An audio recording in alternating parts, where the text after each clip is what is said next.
Hello everyone, ये series का last part है। अगर आपने इससे पहले के पार्ट्स नहीं देखे तो जल्दी से देख कर आओ, काफी ज्यादा मजे की स्टोरी है। तो पिछले पार्ट्स में हमने देखा था कि कैसे इनर कंपटीशन के दौरान हमारे लू होंग की परफॉर्मेंस देखने के बाद एल्डर किन उससे इतने ज्यादा इम्प्रेस हो जाते हैं कि एल्डर ली से वो 20 स्टूडेंट को ना ले जाने के बदले सिर्फ हमारे लू होंग को ले जाना चाहते थे। अब 20 को डिसाइपल को बचाने के लिए एल्डर ली मान गए थे, लेकिन साथ ही इस शर्त पे कि 3 साल बाद अगर लू होंग 3 साल बाद वहाँ से वापस आना चाहे तो कोई भी उसे नहीं रोकेगा। टोरियल माउंटेन में जान का खतरा था, वहाँ जाने वाले डिसाइपल्स कभी वापस नहीं आते, इसलिए एल्डर ली हमारे लू होंग को 7 स्वॉर्ड देते हैं ताकि वो अपनी 7 स्वॉर्ड डबल फॉर्मेशन को प्रैक्टिस कर सके, वो भी अच्छे से। उन स्वॉर्ड्स के पास अलग अलग तरह की एट्रीब्यूट्स मौजूद थी। अपना अपना इक्विपमेंट लेने के बाद वो सभी सीधा बैटलफील्ड में लैंड होते हैं, जहां रूल समझाने पर आगे बढ़कर उन्हें काफी सारे मॉन्स्टर नजर आते हैं जिनके साथ अलग अलग सेक्ट के डिसाइपल्स फाइट कर रहे थे। वहां जाने पर उन्हें काफी सारे बुल मॉन्स्टर्स दिखते हैं जिन्हें रोकने के लिए एल्डर किन को भी फाइट करना पड़ता है।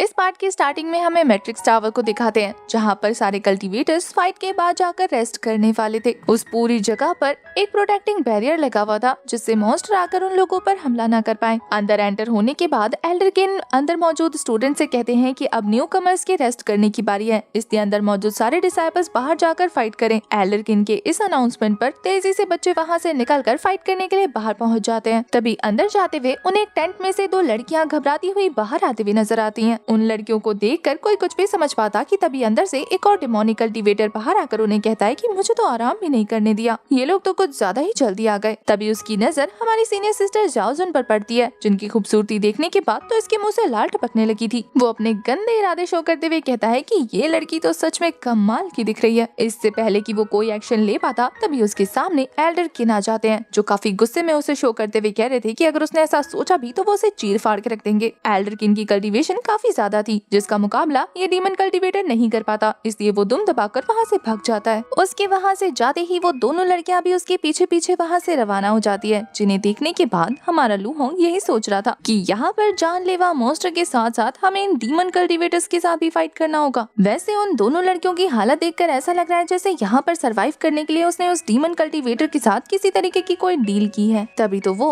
इन दोनों को अपनी उंगलियों पर नचा रहा है। तभी एल्डर ली सारे स्टूडेंट से कहते हैं कि उधर ध्यान देने की कोई जरूरत नहीं है, ये जो तुम्हें रेस्ट करने का टाइम दिया गया है, तुम लोग यहाँ से सीधा अपने टेंट में जाओ और इस वॉर जोन को अच्छे से समझो और उसके हिसाब से कल्टीवेशन करके खुद को प्रिपेयर करो, क्योंकि आगे की फाइट तुम्हारी जान भी खतरे में डाल सकते हैं। इसके बाद एल्डर ली ने उन सभी को रेस्ट करने के लिए सिर्फ 1 घंटे का टाइम दिया था, जिसे सुनने के बाद बच्चे बिना टाइम वेस्ट किए वहाँ से अपने अपने टेंट की तरफ निकल जाते हैं। सभी स्टूडेंट के वहाँ से जाने के बाद एल्डर किन एल्डर ली से कहते हैं कि अब हमें यहाँ से डायरेक्ट मैट्रिक्स टावर की तरफ जाना होगा। वहाँ पर एक फॉर्मेशन हब है और हमें वहाँ जाकर बैटलफील्ड को अच्छे से एब्जॉर्व करना होगा ताकि हम वहीं से सिचुएशन को डायरेक्ट कर सके। एल्डर ली भी रेडी थे, इसलिए वो दोनों मैट्रिक्स टावर की तरफ जाने लगते हैं। इधर दूसरी तरफ हमें लू होंग को दिखाते हैं, जो अपने टेंट के अंदर एंटर होते हुए ये सोच रहा था कि फिलहाल उसकी कल्टीवेशन इतनी भी अच्छी नहीं कि वो कॉम्बैट स्किल्स को अच्छे से मास्टर कर सके, और उसकी टीम में सिर्फ 2 ही लोग हैं जो सबसे ज्यादा स्ट्रॉन्ग है, एक तो वो और दूसरा सीनियर सिस्टर जाओजुन। अगर वो भी कमजोर पड़ गया तो सारा प्रेशर सीनियर सिस्टर जाओजुन पर पड़ जाएगा और वो ऐसा बिल्कुल नहीं चाहता। इसलिए अपनी कल्टीवेशन को इम्प्रूव करने के लिए वो अपने पास मौजूद उसी डीमन पर्ल का यूज करने लगता है, जो उसे सेक्ट ज्वाइन करने पर सीनियर सिस्टर जाओजुन नहीं दिया था। वो बिना अपना वक्त गवाए फटाफट उस पिल को रिफाइन करना शुरू कर देता है, जहाँ उस पिल की रिफाइनिंग स्टार्ट होते ही उसकी बॉडी से तेज एनर्जी रिलीज होना शुरू हो चुकी थी। उस डेमोनिक कोर को एब्जॉर्ब करने के बाद यहाँ लू होंग उस कोर को भी यूज करने लगता है, जो उसे बैटलफील्ड में आने के बाद एल्डर किन ने दिया था। ये पिल एल्डर किन ने इसीलिए दी थी ताकि वो लू होंग की कल्टीवेशन तेजी से इम्प्रूव कर सके, जिसका यूज करने पर हमारे लू होंग को काफी अच्छे रिजल्ट देखने को मिल रहे थे। इधर वो अपनी कल्टीवेशन कंटिन्यू रखता है, वहीं दूसरी तरफ टेंट के बाहर हमें दूसरे बच्चों को दिखाते हैं जो कि बैटलफील्ड से फाइट करके सरवाइव करके अंदर आ रहे थे। अपनी शिफ्ट कंप्लीट करने के बाद वो कहते हैं कि चलो फाइनली इस बार उन्हें रेस्ट करने का मौका मिलेगा, वरना पिछली बार तो वो डीमन कल्टीवेटर आ गया था, जिससे बचने के चक्कर में वो लोग तो प्रॉपर तरीके से रेस्ट भी नहीं कर पाए। अगर न्यू टीम के साथ एल्डर्स नहीं आए होते तो पता नहीं ये डीमन कल्टीवेटर इनमें से कितनों को मार देता। इन लोगों की बातों से हमें पता लगता है कि उस डीमन कल्टीवेटर के साथ जो 2 लड़कियां मौजूद थी वो असल में इन्हीं के सेक्ट की डिसाइपल्स थी, जिन्हें वो डीमन कल्टीवेटर पकड़कर उनकी कल्टीवेशन को सप्रेस कर चुका था और उन्हें जिंदा छोड़ने होने के बदले वो उन्हें अपने साथ ले गया यूज करने के लिए। बेचारी वो दोनों लड़कियां ना चाहते हुए किसी बुरे जाल में फंस गई। वो लोग इस बारे में बात कर ही रहे थे कि तभी अचानक से उन्हें काफी सारे मॉन्स्टर की रोर करने की आवाज सुनाई देती है। चेक करने पर उन्हें पता लगता है कि एक बड़े से ड्रैगन के साथ काफी सारे मॉन्स्टर उन्हीं की तरफ आगे बढ़ रहे हैं, जो धीरे धीरे उनके रेस्टिंग एरिया के बैरियर की तरफ पहुंच गए थे। उन सारे मॉन्स्टर के झुंड को एक साथ हमला करता देखकर वो बच्चे जो कि रेस्ट करने जाने वाले थे, वो सभी को चिल्ला चिल्ला कर आगाह कर देते हैं कि मॉन्स्टर का हमला होने वाला है, इसलिए सभी लोग प्रिपेयर हो जाओ। उस वक्त टेंट के आसपास जितने भी स्टूडेंट मौजूद थे वो सारे के सारे अपने वेपन के साथ रेडी हो जाते हैं। ओल्ड डिसाइपल के साथ हमारी सीनियर सिस्टर ज्याओ जुन भी रेडी हो जाती है। यहाँ सीनियर सिस्टर ज्याओ जुन नोटिस करती है कि जो मॉन्स्टर इन सारे मॉन्स्टर्स को लीड कर रहा है वो 9th ग्रेड का मॉन्स्टर है और बाकी जितने भी मॉन्स्टर हैं वो सारे 8th रैंक के मॉन्स्टर हैं। यानी उनसे फाइट करने में इन सभी को प्रॉब्लम होने वाली है। वहाँ मौजूद सारे डिसाइपल बिना एक भी मौका गवाए अपनी अपनी टीम को लीड करना शुरू कर देते हैं। जहाँ पोजीशन लेने के बाद वो सभी बैरियर से बाहर कूद गए थे और फिर सभी ने अपने अपने लेवल के हिसाब से मॉन्स्टर डिसाइड करके उनके साथ फाइट करना शुरू कर दिया था। सारे ही डिसाइपल काफी ज्यादा पावरफुल थे। वो अपनी एनर्जी रिलीज करके उन सारे फ्लाइंग ड्रैगन को मारना शुरू कर देते हैं। उन सभी का टीम लीडर तो एक ही स्वॉर्ड स्लैश में काफी सारे डीमंस को जान से मार दे रहा था। यहाँ तक कि उसकी स्वॉर्ड स्किल्स भी काफी ज्यादा इम्प्रेसिव थी। वो तो डिवाइन स्वॉर्ड को भी समन कर पा रहा था, जिसके एक स्पिरिचुअल अटैक से 3 ड्रैगन एक साथ मारे जाते हैं। उन सभी फाइट के दौरान यहाँ हमें लू होंग को दिखाते हैं, जिसकी कल्टीवेशन अभी भी कंटिन्यू थी, पर अब तक उसने पूरी तरह से उस डीमन कोर को एब्जॉर्व कर लिया था, जिससे उसकी बॉडी ब्रेक थ्रू करना शुरू कर देती है। देखते ही देखते उसकी बॉडी से काफी तेज एनर्जीज रिलीज हो रही थी और वो अब 6th रियाल्म पर पहुंच चुका था। अब वो पूरी तरह से कॉन्फिडेंट था कि वो अपने 6th लेवल की कल्टीवेशन के साथ 8th ग्रेड के मॉन्स्टर्स को तो आराम से हरा देगा। अब तक उसका सारा फोकस अपनी कल्टीवेशन पर था, इस वजह से उसे बाहर की फाइट के बारे में कुछ पता नहीं चला। पर अपना ब्रेक थ्रू कंप्लीट करने के बाद जब वो खुद से ही बातें कर रहा था, तभी अचानक से उसे बाहर से फाइट करने की आवाजें सुनाई देती हैं। तो वो बिना 1 मिनट भी जाया करते हुए अपने टेंट से बाहर आकर बाहर का मुआयना करने लगता है। बाहर चारों तरफ अफरा तफरी के बीच में उसे काफी सारे मॉन्स्टर्स काफी सारे बच्चों को मारते हुए और काफी सारे बच्चे मॉन्स्टर्स को मारते हुए नजर आते हैं। अब जैसा कि एल्डर किन ने उसे कहा था कि सबसे पहले तुम्हें बैटलफील्ड को अच्छे से ऑब्जर्व करना है, तो लू होंग ऐसा ही करता है। सबसे पहले वो पावरफुल डिसाइपल्स को देखने लगता है कि आखिर वो कौन सी स्ट्रेटेजी को अपनाते हुए फाइट कर रहे हैं, ताकि वो उन्हीं टेंट का यूज करके फाइट कर सके। तभी अचानक से उसकी नजर सामने वाली टीम के लीडर पर पड़ती है, जो कि सबसे पहले पावरफुल मॉन्स्टर्स को मार रहा था ताकि वो अपनी टीम को लीड ना कर पाए। वो कहते हैं ना कि बड़े वाले मॉन्स्टर को मार दो तो छोटे वाले मॉन्स्टर कंफ्यूज हो जाते हैं कि आखिर उन्हें करना क्या है, तो उन्हें अच्छे से मैनिपुलेट किया जा सकता है। या तो कभी कभी अपने लीडर के मरने पर वो डरकर भाग जाते हैं या फिर उन्हें मारना आसान हो जाता है। लुओ होंग जब उस सीनियर को इस तरीके से फाइट करता देखता है तो उसे ये टेक्निक काफी ज्यादा कमाल की लगती है। वैसे जब लुओ होंग बोर्ड पर था तब उसे सीनियर सिस्टर जाओ जुन ने बैटलफील्ड के बारे में काफी सारी चीजें बताई थी कि पहले यहाँ पर सिर्फ 8th ग्रेड के मॉन्स्टर ही पाए जाते थे, लेकिन अब यहाँ पर 9th ग्रेड के मॉन्स्टर की संख्या भी काफी ज्यादा बढ़ चुकी है। जिस सीनियर को हमारा लुओ होंग ऑब्जर्व कर रहा था उसने देखते ही देखते तो 8th ग्रेड के डीमंस को जान से मार दिया। उसकी कॉम्बैट अवेयरनेस हमारे लुओ होंग को काफी ज्यादा इंप्रेसिव लगती है। उस पर्सन के फाइट करने का फ्लो देखने के बाद हमारा लुओ होंग समझ गया था कि ये बंदा फाइट तो अच्छा कर ही रहा है, साथ ही से ये भी पता है कि खुद को प्रोटेक्ट कैसे करना है। सबसे पहले तो वो मैट्रिक्स टावर के पास आकर ये देख रहा है कि कौन सा डिसाइपल मुसीबत में है, फिर उसके पास जाकर उसे बचा रहा है। उसके बाद फिर से चीजों को एनालाइज करने के लिए वो वापस मैट्रिक्स टावर के पास आ रहा है और इससे अपनी कल्टीवेशन को थोड़ा थोड़ा वो सेफ भी कर पा रहा है। जैसा जैसा लुओ होंग डिस्क्राइब कर रहा था ये बंदा वैसा वैसा ही बिहेव कर रहा था। सच में बैटलफील्ड में उसकी अवेयरनेस काफी ज्यादा जबरदस्त थी। एक तो वो एक जगह पर टिक नहीं रहा था ताकि मॉन्स्टर उस पर निशाना लगाकर अटैक ना करे, और दूसरा वो उन्हीं मॉन्स्टर को निशाना लगा रहा था जो बाकियों पर काफी बुरी तरीके से हमला कर रहे थे। ये सब देखने के बाद तो मॉन्स्टर ग्रुप के लीडर को काफी ज्यादा गुस्सा आने लगता है, जो कि 9th ग्रेड का मॉन्स्टर है। वो अपने साथियों को मरता देखकर गुस्से में काफी तेज लेजर बीम रिलीज कर चुका था, जिससे 2 स्टूडेंट तो मरते मरते बचते हैं, पर लकीली उन्होंने वक्त रहते हुए उस अटैक को डॉज कर लिया था, जिससे वो काफी पीछे हट चुके थे। वहीं दूसरी तरफ हमें दिखाते हैं कि अभी वो ठीक से खुद को संभाल भी नहीं पाए थे कि पीछे से 2 सिर वाला वो वुल्फ उन पर अटैक करने के लिए घात लगा चुका था।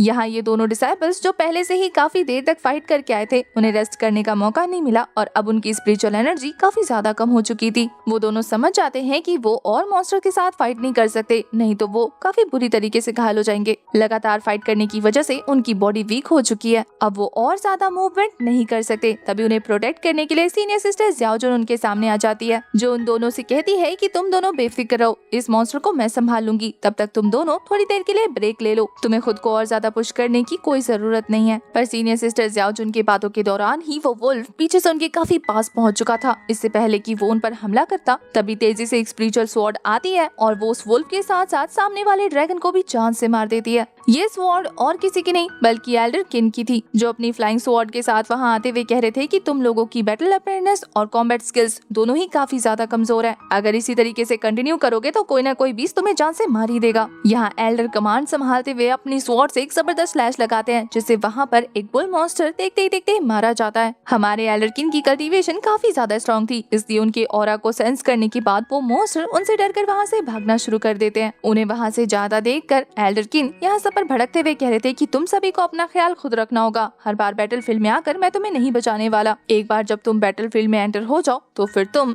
एक वॉरियर हो, जिसे खुद के लिए फाइट करना होगा और दूसरों को भी बचाना होगा। याद रखना, यहाँ पर तुम्हें दूसरा मौका कोई नहीं देने वाला, इसलिए अपने 6 के 6 सेंसेस का यूज करके फाइट करो। मैं हर बार इतनी इजीली तुम लोगों को बचाने नहीं आऊंगा जब तक की सिचुएशन काफी ज्यादा टेंस ना हो जाए। एल्डर किन उन्हें साफ साफ लफ्जों में कहते हैं कि खुद को स्ट्रॉन्ग करो वरना यहाँ पर मारे जाओगे। एल्डर किन अपनी जगह बिल्कुल सही थे, इसलिए बच्चे उनकी बातें सुनने के बाद काफी ज्यादा बुरा फील कर रहे थे। लुओ होंग जो कि अब तक वहाँ पहुँच गया था, वो भी एल्डर किन की बातों से एग्री करता है। यहाँ पर लुओ होंग सबसे ज्यादा छोटा था, इसलिए सारे सीनियर उसे आकर समझाने की कोशिश कर रहे थे। सभी लोगों को एग्जॉस्टेड देखने के बाद यहाँ लुओ होंग उन्हें स्पिरिचुअल फ्रूट प्रोवाइड करता है। सीनियर सिस्टर याओ जुन उसकी काइंडनेस के लिए उसे थैंक यू बोलते हुए कहती है कि उसे इसकी काफी ज्यादा जरूरत थी, क्योंकि फाइट करने की वजह से उन सभी की पावर बहुत ज्यादा कम हो चुकी है। यहाँ पर सारे ही सीनियर्स काफी ज्यादा एक्सपीरियंस थे, तो वो लुओ होंग को अपनी अपनी तरफ से काफी सारे सजेशन देते हैं कि जब भी तुम्हारी बारी आएगी, अपनी बारी आने पर बैटलफील्ड में जाकर काफी ज्यादा केयरफुल रहना, क्योंकि वहाँ चारों तरफ से तुम पर हमला होगा। और किसी भी डीमन बीस्ट के क्लोज इतने मत जाना, अकेले तो बिल्कुल भी नहीं, क्योंकि यहाँ इस बैटलफील्ड के मॉन्स्टर्स काफी ज्यादा जंगली हैं और बहुत ज्यादा चालाक भी। कई बार तो कल्टीवेटर्स को चकमा देने के लिए वो झूठा मरने का नाटक करते हैं, और जैसे ही कल्टीवेटर रिलैक्स हो जाता है वो पीछे से उस पर हमला कर देते हैं। इस तरीके के अटैक्स इन वाले सीनियर्स के साथ काफी बार हो चुका है। इतना ही नहीं, वो मॉन्स्टर तो इतने ज्यादा चालाक हैं कि अगर तुम एक टेक्निक के साथ उनके साथ फाइट करोगे ना, तो वो उसे आराम से पहचान जाएंगे, और जब तुम दोबारा उस टेक्निक का यूज करोगे तो वो उससे बचने का रास्ता निकाल लेंगे। इसका मतलब ये है कि वो सेम टेक्निक का अटैक एक मॉन्स्टर पर बार बार नहीं कर सकता। ये सारे सजेशन लुओ होंग के लिए काफी ज्यादा काम के थे, तो वो उन सभी को थैंक यू बोलने लगता है इतनी सारी काम की चीजें बताने के लिए। साथ ही वो उन सभी को रिलैक्स रहने का कहता है कि मुझे कुछ नहीं होगा, मुझे लेकर चिंता करने की कोई जरूरत नहीं है। आप लोग अपनी अपनी कल्टीवेशन पर ध्यान दीजिए, क्योंकि आप लोगों के लिए रेस्ट करना काफी ज्यादा जरूरी है। वो लोग इस बारे में बात कर ही रहे थे कि तभी एक स्टूडेंट अनाउंसमेंट करता है कि काफी सारे मॉन्स्टर का झुंड उनकी तरफ आगे बढ़ रहा है, और इस बार काफी सारे फ्लाइंग बीस्ट अटैक करना शुरू कर देते हैं। उन बीस्ट को देखने के बाद बाकी सारे बच्चे रेडी हो गए थे, और एल्डर्स यही सोचने लगते हैं कि दूसरी वेव काफी ज्यादा जल्दी आ गई है,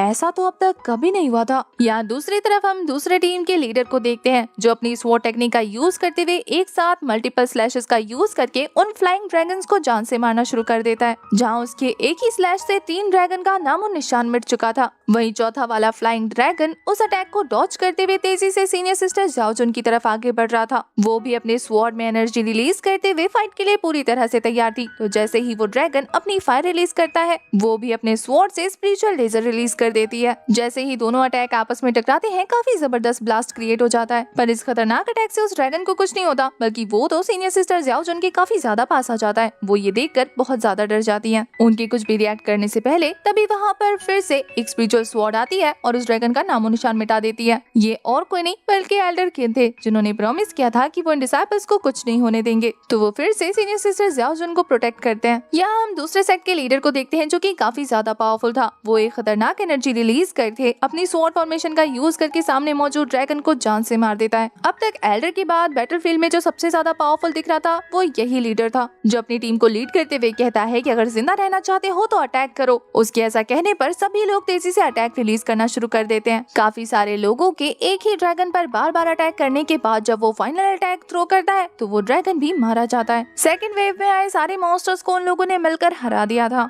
रेस्ट एरिया के अंदर एंटर होते हुए वो सीनियर लीडर अपने टीम मेंबर्स को मोटिवेट करते हुए कहता है कि ये बस एक सेकंड वेव थी, ये मत सोचना कि बैटल खत्म हो चुका है। सभी लोग जल्दी से रेस्ट करके अपनी स्पिरिचुअल एनर्जी को वापस से गैदर कर लो, क्योंकि अगर दूसरी वेव जल्दी आ गई तो फिर हम लोगों के लिए उसे संभालना मुश्किल हो जाएगा। लुओ होंग तो ये सब देखकर हैरान था। वो कहता है कि बस सिर्फ एक सेकंड वेव थी ये। इतने सारे मॉन्स्टर्स को मारने के बाद भी अभी तक बैटल खत्म नहीं हुई। उसे नहीं पता था कि बैटलफील्ड इतना ज्यादा खतरों से भरा होगा। हर बार चुनौतियों को एक्सेप्ट करने वाला लुओ होंग भी इस सिचुएशन से परेशान होने लगता है। वो कहता है कि आखिर ये किस तरीके की जगह है, क्या वो अपनी कम कल्टीवेशन के साथ इस बैटलफील्ड में ज्यादा देर तक सरवाइव कर पाएगा। उसके इस सवाल के साथ हमारा ये वाला पार्ट भी एंड हो जाता है। और इस सीरीज का फर्स्ट सीजन भी। आपको ये सीरीज कैसी लगी कमेंट करके जरूर बताना। और हाँ, ज्यादा परेशान होने की जरूरत नहीं है, जैसे ही इसका सीजन 2 ऑन एयर होगा मैं इसकी एक्सप्लेनेशन लेकर हाजिर हो जाऊंगी। तब तक के लिए आप बाकी सीरीज को एंजॉय कीजिए।